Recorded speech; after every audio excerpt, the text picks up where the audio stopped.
আপনি দেখছেন news now, আমরা জানি কোনটা खबर। नमस्ते, आप सभी देख रहे हैं न्यूज नाम में आज का समाचार। मुख्यमंत्री डॉक्टर मानिक शाह ने मंगलवार को छबीमुरा में विभिन्न इंफ्रास्ट्रक्चर प्रोजेक्ट्स के उद्घाटन और शिलान्यास समारोह में कहा कि जम्मू कश्मीर के संदर्भ में त्रिपुरा उग्रवादियों से मुक्त है। ऐसे में टूरिज्म के लिहाज से त्रिपुरा मददगार है। यह संदेश पर्यटकों तक पहुंचाया जाना चाहिए। ATTF और NLT संगठनों के आत्मसमर्पण के बाद त्रिपुरा उग्रवादियों से मुक्त हो गया है। त्रिपुरा में शांति और व्यवस्था है जो पर्यटक के लिहाज से मददगार है। यह संदेश पर्यटकों तक पहुंचाया जाना चाहिए। मंगलवार को छबीमुरा में विभिन्न बुनियादी ढांचे के उद्घाटन और शिलान्यास समारोह में इस मुद्दे का उल्लेख करते हुए मुख्यमंत्री डॉक्टर मानिक शाह ने कहा कि कांग्रेस या कम्युनिस्ट के शासन के दौरान पर्यटन की अनदेखी की गई थी। চেষ্টা করছিলাম যে ত্রিপুরার সম্পর্কে মানুষের কাছে যদি আমরা এই বার্তাটা আমরা দিতে পারি যে ত্রিপুরা খুব শান্তিপ্রিয় জায়গা, এখানে কোনো এক সময় টেররিজম ছিল আমরা জানি, এবং কিছুদিন আগে যারা এনএলএফটি গ্রুপ ছিল, এটিটিএফ এর যারা ছিল, তারা সারেন্ডার করেছে। ত্রিপুরা সরকারের তরফ থেকে আমিও গিয়েছিলাম সেখানে। আমাদের মাননীয় স্বরাষ্ট্রমন্ত্রীজি অমিত শাহজি সেখানে ছিলেন। প্রধানমন্ত্রীজির মার্গদর্শনে আমরা সেখানে একটা চুক্তি সম্পাদন সেখানে করি। এখন আমরা বলতে পারি যে ত্রিপুরা এখন টেররিস্ট মুক্ত ত্রিপুরা। তো মানুষ যখন জানবে এখানে শান্তি শৃঙ্খলা আছে, ওভারঅল আমাদের সমস্ত 28টা রাজ্যের মধ্যে নিচের দিক থেকে আমরা এখন নিচের দিক থেকে 3 নম্বর স্থানে আছি। কাজে মানুষ যখন এখানে জানবে, যখনই চিন্তা করে যে আমি ত্রিপুরাতে যাব, তখন এই অবস্থা যদি থাকে তাহলে মানুষ আসবে। আমি নিশ্চিত যে ত্রিপুরার এখন যেভাবে শান্তি এখানে প্রতিষ্ঠিত আমরা করতে পেরেছি, এবং আমরা 35 বছরের রাজত্ব আমরা দেখেছি, আর 5 বছরের রাজত্ব কংগ্রেসের আমরা দেখেছি, কমিউনিস্টদের আমরা দেখেছি। ওনারা কোনো সময় এই পর্যটন নিয়ে কোনো চিন্তা ভাবনা করেননি। কেন্দ্র দেয় না এগুলো আমরা শুনতাম। যে নিজের যে আত্মনির্ভর হওয়ার যে সুবিধা, ওনারাও চাইতেন যে মানুষ যেন গরিব থাকে। তবেই এই বিভিন্ন মিছিলে আনতে পারবে, বিভিন্ন প্রলোভন দেখে। আর আমাদের মোদিজি কি বলছেন, সবকা সাথ সবকা বিকাশ, বিশ্বাসার্থ প্রয়াস। এবং पर्यटकों की सुरक्षा के लिए एक विशेष एग्जीक्यूटिव कमेटी फॉर्म की जाएगी। राज्य सरकार ने महिलाओं के विकास के लिए सेल्फ हेल्प ग्रुप को अब तक 700 करोड़ रुपए दिए हैं। हेल्थ सेक्टर में प्रगति हो रही है।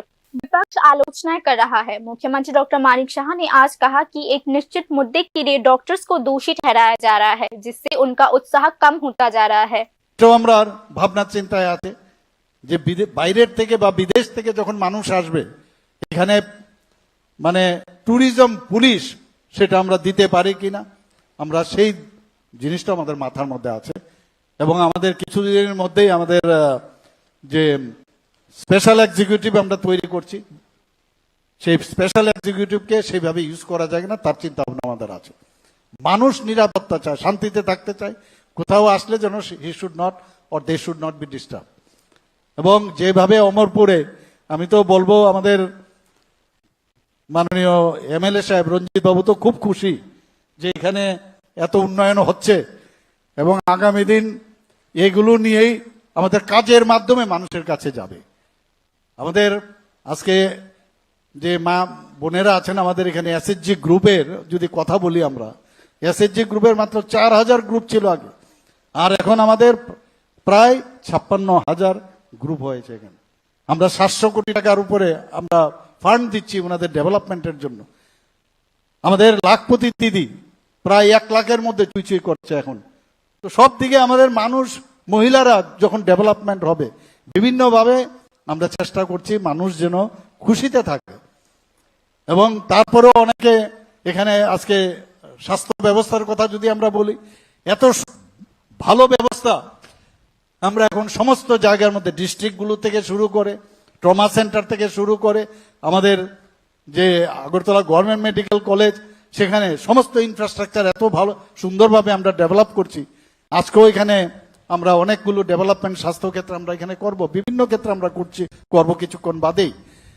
তো ডেভেলপমেন্ট করছি, তারপরেও কিন্তু আমি যারা বিরোধী যারা আছেন বারবার যেভাবে ওনারা কটূক্তি করেন, আজকে আমি ডাক্তারবাবুদের আমি ধন্যবাদ দেব, ওনাদের মনোবল ভাঙছেন যে একটা পেশেন্টের কোনো সমস্যা হলো এটাকে নিয়ে হই হই হই হই, আর সেখান থেকে 2000, 3000, 4000 প্রতিদিন আগরতলা গভর্নমেন্ট মেডিকেল কলেজে এতগুলো পেশেন্ট ভালো হয়ে যাচ্ছে, সেটার কিন্তু उदयपुर, छबीमुड़ा, निर्मोहल और टेपानिया के आसपास एक टूरिस्ट सर्कल बनाने का निर्णय लिया गया है। इस संबंध में उदयपुर में 51 शक्तिपीठों की प्रतिकृति बनाई जा रही है। इसके अलावा उदयपुर में अमरसागर जगन्नाथ दिग्गी का रेस्टोरेशन कार्य पूरा हो चुका है, जबकि निर्मोहल का रेस्टोरेशन कार्य अभी चल रहा है, ऐसा मुख्यमंत्री डॉक्टर मानिक शाह ने कहा। आज मुख्यमंत्री डॉक्टर मानिक शाह ने छबीमुड़ा, फटिक सागर, अमरसागर में बुनियादी ढांचे के विकास के लिए कुल 67 करोड़ रुपए की परियोजनाओं का आधारशिला रखा। Bureau report, news now. 1998 में राज्य के कई स्कूल्स में मणिपुरी टेक्स्ट बुक शुरू करने की योजना बनाई गई थी, लेकिन इतने लंबे समय बाद भी किसी भी स्कूल में मणिपुरी टेक्स्ट बुक शुरू नहीं किया गया है। इसी प्रकार मणिपुरी टीचर्स की नियुक्ति के लिए भी नियोग लिया गया था, लेकिन अभी तक यह फैसला कार्यान्वित नहीं किया गया है। Tripura Manipuri student youth coordination committee ने इस मुद्दे पर संबंधित डिपार्टमेंट ऑफ माइनॉरिटी लैंग्वेज के ऑफिस के सामने एक डेपुटेशन दिया। Manipuri student youth coordination committee ने घोषणा किया है कि स्टेट के 42% माइनॉरिटी की भाषा के विकास के लिए आने वाले दिनों में आंदोलन शुरू किया जाएगा। বছর যাবৎ সরকারের বিভিন্ন বিজ্ঞাপন এবং সরকারের তরফে বলা হচ্ছে যে মণিপুরি এই স্কুলগুলিতে মণিপুরি বিষয় দিব্যি চালু আছে এবং কোনো যথার্থভাবে আজকে প্রাথমিক স্তর থেকে শুরু করে উচ্চ প্রাথমিক এবং এমনকি মাধ্যমিক স্তর পর্যন্ত উন্নীত হয়েছে। কারণ এই যে একটা মণিপুরি শিক্ষার যে একটা প্রহসনে টোটালি পরিণত হয়েছে এবং এই প্রহসনকে স্বতঃসিদ্ধ করার জন্য আজকে সরকারের পক্ষ থেকে বেশ কিছু পাঠ্যপুস্তক ছাপিয়ে মণিপুরি তথা আমাদের জনগণকে একটা বিভ্রান্ত করে দেওয়া হয়েছে। তার বিরুদ্ধে আমরা প্রতিবাদ জানাচ্ছি এবং আজকে 1998 সালে সরকারের যে ঘোষিত স্কুলগুলিতে কেন আজ পর্যন্ত একজনও বিষয় শিক্ষক নিয়োগ করা হয়নি, তারপরেও সরকার কোন মুখে বলছে যে মণিপুরি ভাষা দিব্যি চালু আছে। তাই Left Democratic Student Youth Organisation DYFY-TYF ने ड्रग्स के दुरुपयोग, भ्रष्टाचार और रोजगार जैसे कुल 3 मुद्दों पर वेस्ट त्रिपुरा के डिस्ट्रिक्ट मजिस्ट्रेट को एक डेपुटेशन सौंपा। DYFY-TYF ने आज अगरतला के एक रैली निकालकर वेस्ट त्रिपुरा डिस्ट्रिक्ट के डिस्ट्रिक्ट मजिस्ट्रेट के समक्ष यह डेपुटेशन प्रस्तुत किया। DYF के प्रदेश अध्यक्ष नवरुण दे ने आरोप लगाया कि युवा समाज नशे की लत से बर्बाद होता जा रहा है। जॉब्स न मिलने के कारण युवा हताश होता जा रहा है। टेट 2 एग्जाम में अभ्यर्थियों की जगह कोई और परीक्षा दे रहा है। हालांकि इस मामले में कोई गिरफ्तारी नहीं की गई है। गरीबी के कारण माताएं अपने बच्चों को बेच रही है। हालांकि राज्य सरकार इन सभी मुद्दों पर चुप बैठी है। DYFY-TYF नेतृत्व ने इस संबंध में तत्काल कार्यवाही करने की मांग की है। নেশায় গোটা রাজ্য ধ্বংস হয়ে যাচ্ছে, কাজকর্ম নেই, একটা জঙ্গলের রাজত্ব চলছে, আর মহাকরণ থেকে একদম পঞ্চায়েত পর্যন্ত দুর্নীতির প্রতিযোগিতা চলছে। আর তা আমরা দেখছি যে গত কয়েকদিন আগে টিআরবিটি একটা মেরুদণ্ডহীন একটা সংস্থা, এই টিআরবিটির উদ্যোগে টেট 2 পরীক্ষায় গত 27 তারিখ কাকরাবন স্কুলে পরীক্ষার হলে পরীক্ষা যিনি দিতে এসছেন, শিক্ষকের পরীক্ষা দেবেন, তার স্বামী সেখানে ঢুকে হল থেকে তার ওএমআর শিট নিয়ে স্টাফ রুমে গিয়ে অন্য আরেকজন শিক্ষিকাকে দিয়ে ওএমআর শিট মানে পরীক্ষা দিয়েছেন। আজকে 27 তারিখের পর আজকে 6 তারিখ, 1.5 সপ্তাহ অতিক্রান্ত, এখন পর্যন্ত না গ্রেপ্তার না এই নকল পরীক্ষাদারীকে বহিষ্কার করেছেন। এদিকে অভাবের তাড়নায় মা তার সবচেয়ে প্রিয় সন্তানকে বিক্রি করে দিচ্ছেন। এটাই নাকি সুশাসন চলছে। এই যে অভাব, এই যে অনটন, এই দুর্নীতি, নকলের প্রতিযোগিতা, যিনি শিক্ষকের স্ত্রী, যে শিক্ষক, এই শিক্ষক কি তার পরিচয়? তিনি স্থানীয় বিধায়কের সবচেয়ে ঘনিষ্ঠ। তার বিরুদ্ধে এই কারণে তার স্ত্রী হলে পরীক্ষা দেবে না, তার স্ত্রীর পরীক্ষা স্টাফ রুমের অন্য ম্যাডাম দেবে। এই সুশাসনের বিরুদ্ধেই আমরা রাস্তায় নেমেছি। এই জঙ্গলের রাজত্ব অবসান চাই। पाकिस्तान के साथ युद्ध के बीच बुधवार को नागरिक सुरक्षा अभ्यास आयोजित किया जाएगा। गृह मंत्रालय ने पहले ही इसकी अधिसूचना जारी कर दी है। इस संदर्भ में त्रिपुरा में भी सिविल डिफेंस एक्सरसाइज कंडक्ट किया जाएगा। बुधवार को केंद्र सरकार ने देश के विभिन्न राज्यों में सिविल डिफेंस एक्सरसाइजेस आयोजित करने का आदेश दिया। केंद्र सरकार ने डिपार्टमेंट ऑफ सिविल डिफेंस को सिविल डिफेंस एक्सरसाइजेस आयोजित करने का निर्देश दिया है। पहलगाम टेरर अटैक के बाद भारत और पाकिस्तान के बीच बढ़ते तनाव के बीच यह केंद्रीय गृह मंत्रालय ने आदेश दिया है। तदनुसार त्रिपुरा में भी सिविल डिफेंस मॉक ड्रिल आयोजित किया जाएगा। इस अवसर पर त्रिपुरा की राजधानी अगरतला में सिविल डिफेंस एक्सरसाइज आयोजित किया जाएगा। इस संबंध में अधिसूचना पहले ही जारी की जा चुकी है।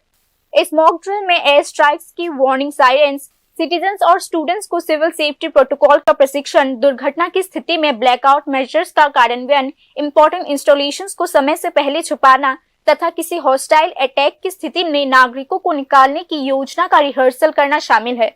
उल्लेखनीय है कि पिछली बार ऐसा अभ्यास 1971 में भारत पाकिस्तान युद्ध के दौरान आयोजित किया गया था। राज्य ने भी केंद्र द्वारा दिए गए निर्देशों का पालन किया। मिलिट्री एक्सपर्ट्स के अनुसार इस तरह के अभ्यास हर तरह की परिस्थितियों से निपटने के लिए आयोजित किया जाता है। 22 अप्रैल को आतंकवादियों ने कश्मीर के पहलगाम पर हमला किया। इसमें 26 पर्यटक और एक स्थानीय नागरिक की मौत हो गई। टूरिस्ट को धर्म के आधार पर मारा गया।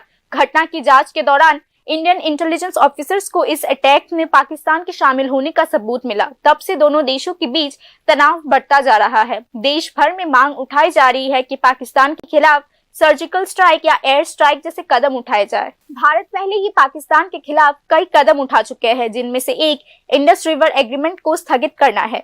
इस समझौते के निलंबित होते ही पाकिस्तानी नागरिक परेशानी में आ गए। उन्होंने भारत को चेतावनी भी दी है। पहलगाम में हुए आतंकवादी हमले के बाद देश के विभिन्न महत्वपूर्ण स्थानों पर सुरक्षा बढ़ा दी गई है। सीमा पर भी निगरानी बढ़ा दी गई है। प्रधानमंत्री नरेंद्र मोदी न्यू दिल्ली में एक के बाद एक हाई वोल्टेज बैठक कर रहे हैं। रशियन प्रेसिडेंट व्लादिमीर पुतिन ने भी मोदी को फोन कर आतंकवादियों से मुकाबले में भारत को अपना समर्थन देने का आश्वासन दिया है। इस माहौल में जानकार सूत्रों का मानना है कि गृह मंत्रालय के इस निर्देश से युद्ध की अटकलें और भी प्रबल हो गई है। Bureau report, news now.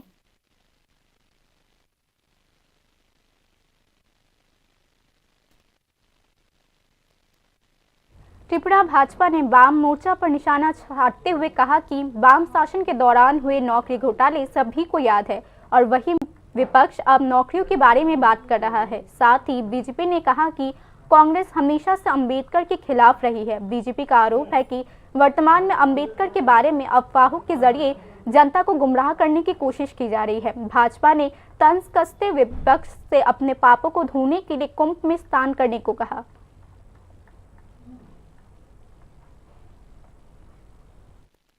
পাপ মোচন হয়, কারণ যেইভাবে পাপ করে রেখেছে এটা আমি নয়, এটা আমাদের ইতিহাস রয়েছে, আমাদের কাছে তথ্য রয়েছে। আপনারা যে পাপগুলি করেছে আর চাকরি নিয়ে এখন কথা বলছেন আপনারা বড় বড়, একটু আপনাদের সামনে তুলে ধরছি। বিশেষ গেলে তো অনেক সময় লেগে যাবে। এই সময়ে জিতেন বাবু গিয়ে बाकी की खबरें अंतराल के बाद। আপনি দেখছেন নিউজ নাও, আমরা জানি কোনটা খবর। প্রথম আলো এলো শুদ্ধ সকাল, শুদ্ধ সলিলে আজ বাজালো ত্রিতাল, মন্দিরে শুদ্ধ পূজার ধ্বনি, অগ্নি শুদ্ধ হলো পরিণীতা নারী তুমি অনুপমা, শুদ্ধ সোনায় সাজো হে নিরুপমা। শুদ্ধতার স্বর্ণ মন্দির, কালিকা জুয়েলার্স, আগরতলা। একটু চেষ্টাতেই দুল লেগে যায় নববধূর কানে, একটু চেষ্টাতেই মানিয়ে নেওয়া যায় বিবাহিত জীবনে। নানা অনুভূতি জড়ানো বিয়ের গয়না, শ্যাম সুন্দর কোম্পানি জুয়েলার্স। আপনি দেখছেন নিউজ নাও, আমরা জানি কোনটা খবর। बाकी की खबरें कुछ इस प्रकार है। सुप्रीम कोर्ट ने बुजुर्ग और गंभीर रूप से बीमार कैदियों की जमानत पर रिहाई के संबंध में राज्य सरकार को नोटिस जारी किया है। साथ ही सुप्रीम कोर्ट ने केंद्र सरकार और कुल 18 राज्यों से जवाब मांगा। नेशनल लीगल सर्विस अथॉरिटी ने सुप्रीम कोर्ट से उन कैदियों को जमानत पर रिहा करने की अपील की है जो गंभीर रूप से बीमार है या जिनका उम्र 70 वर्ष से अधिक हो गया है। इस संदर्भ में सुप्रीम कोर्ट ने केंद्र और त्रिपुरा समेत कुल 18 राज्यों से जवाब मांगा है। त्रिपुरा के अलावा इस मामले में आंध्र प्रदेश, बिहार, छत्तीसगढ़, हरियाणा, हिमाचल प्रदेश, झारखंड, केरला, मध्य प्रदेश, महाराष्ट्र, पंजाब, राजस्थान, तमिलनाडु, तेलंगाना, उत्तर प्रदेश, वेस्ट बंगाल और ओडिशा शामिल है। रिट पिटीशन में कहा गया है कि इन राज्यों में बुजुर्गों और गंभीर रूप से बीमार कैदियों को सुधार गृह में रखा जाता है।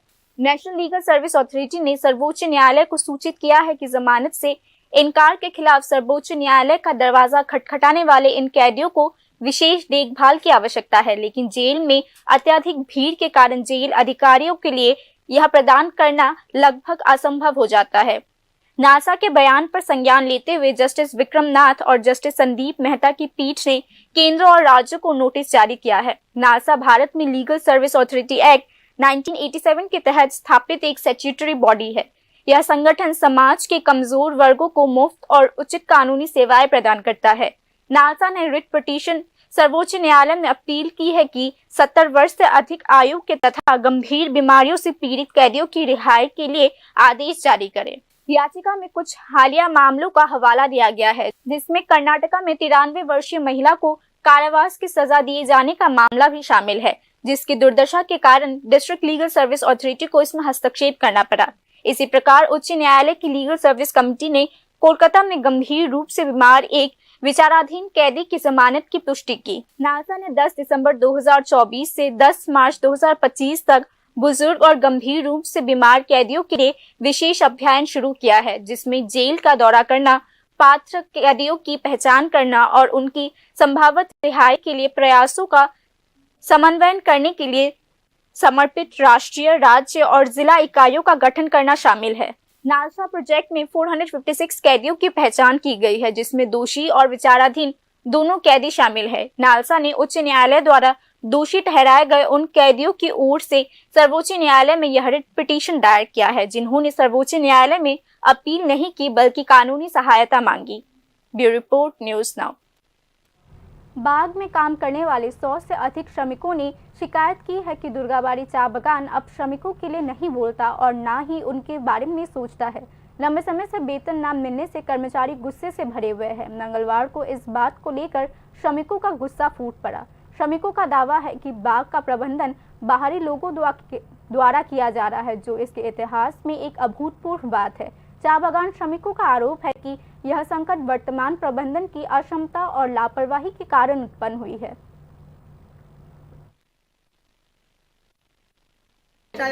দুইজন স্বামী স্ত্রী আমরা কাজ করি বাগানে, আমরা 1 টাকা বেতন ঢুকছে না, আমরা কি জায়গায় কামো? কালকেও ব্যাংকে যাই ঘুরে আইছি, রেশন চাল দিছে আর বেশি দিছে না, পাঁচ কি চাল কদিন খামো? विपक्ष के नेता जितेंद्र चौधरी ने छात्रों के लिए गाय और गौ उत्पादन पर सेमिनार आयोजित करने की शिक्षा विभाग के सर्कुलर की आलोचना की। विपक्ष के नेता ने कहा कि आरएसएस की विचारधारा फैलाने के लिए युवाओं का ब्रेन वॉश किया जाएगा। राज्य के नेता प्रतिपक्ष जितेंद्र चौधरी ने शिक्षा विभाग द्वारा स्कूलों में गौ पालन एवं गौ उत्पादन पर सेमिनार आयोजित करने की अधिसूचना पर कड़ा प्रतिक्रिया व्यक्त किया है। जितेंद्र चौधरी ने प्रतिक्रिया व्यक्त करते हुए कहा कि सर्कुलर आरएसएस की विचारधारा को फैलाने के लिए युवाओं का ब्रेन वॉश करने के लिए है।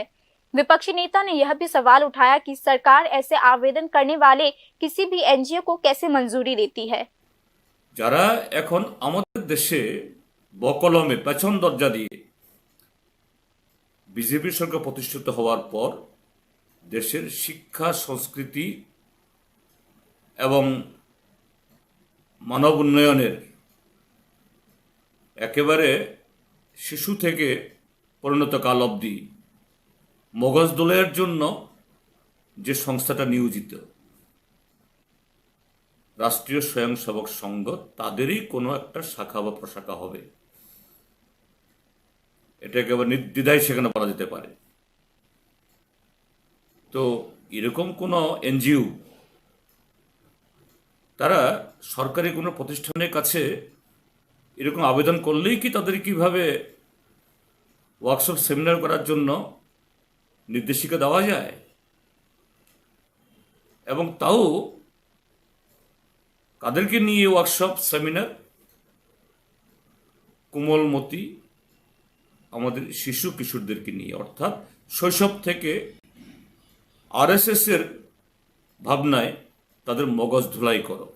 विपक्ष के नेता जितेंद्र चौधरी ने टिप्पणी की कि फेडरल स्ट्रक्चर और प्लूरलिज्म में इन ऑर्गेनाइजेशंस को इस तरह से स्कूलों में प्रवेश करने की अनुमति नहीं दी जा सकती। विपक्ष नेता ने प्रतिक्रिया व्यक्त करते हुए कहा कि पशुपालन के बारे में जागरूकता पैदा करने के लिए पशुपालन विभाग के नेतृत्व में इस तरह की कार्यशालाएं आयोजित की जा सकती है। তো এটা গণতান্ত্রিক এবং যুক্তরাষ্ট্রীয় কাঠামো এবং বহুত্ববাদী যে এই ব্যবস্থা, এরকম একটা ব্যবস্থায় এইভাবে এরকম একটা ভুঁইফোড় একটা সংগঠনকে স্কুলে ঢুকে সেখানে ওয়ার্কশপ সেমিনার করার জন্য দায়িত্ব দেওয়া যায় না। হ্যাঁ, যদি এই পশুপালন, এটা গরু হোক বা ছাগল বা ঘোড়া গাধা, যদি করতে হয় সেটা হতে পারে আমাদের যে অ্যানিম্যাল রিসোর্স ডেভেলপমেন্ট ডিপার্টমেন্ট অর্থাৎ পশুপালন দপ্তর, তাদের নেতৃত্বে হতে পারে। उल्लेखनीय है कि देसी गोवंश संरक्षण संवर्धना समिति नामक एक एनजीओ ने गायों और उनके उत्पादों के लाभों के बारे में ज्ञान फैलाने के लिए स्कूलों में वर्कशॉप या सेमिनार आयोजित करने की मंशा व्यक्त की है। स्टेट स्कूल एजुकेशन डिपार्टमेंट ने इस मामले में मंजूरी भी दे दी है। स्टेट स्कूल एजुकेशन डिपार्टमेंट ने इस संबंध में उच्च एवं उच्चतर माध्यमिक विद्यालयों के प्रिंसिपल्स, हेड टीचर्स, टीआईसी को पहले ही एक सर्कुलर भेज दिया है। स्कूल शिक्षा विभाग ने सर्कुलर में इस सेमिनार का आयोजन स्कूल प्रबंधन समिति की अनुमति से करने का उल्लेख किया है। Bureau report, news now. Belonia के सुकांत नगर इलाके में पुलिस द्वारा पीछा किए जाने पर एक युवक नदी में कूद गया। 24 घंटों के बाद भी उसे बचाया नहीं जा सका। सोमवार की शाम बनक मार्केट स्थित मोहरी नदी के किनारे बाजार में शराब पीते समय इलाके के अर्जुन दास नामक युवक को पुलिस ने खदेड़ दिया। पुलिस से बचने के लिए वह नदी में कूद गया। अंतिम समाचार मिलने तक डिजास्टर मैनेजमेंट, फायर डिपार्टमेंट और गोताखोर मोहरी नदी में उसकी खोज करते रहे।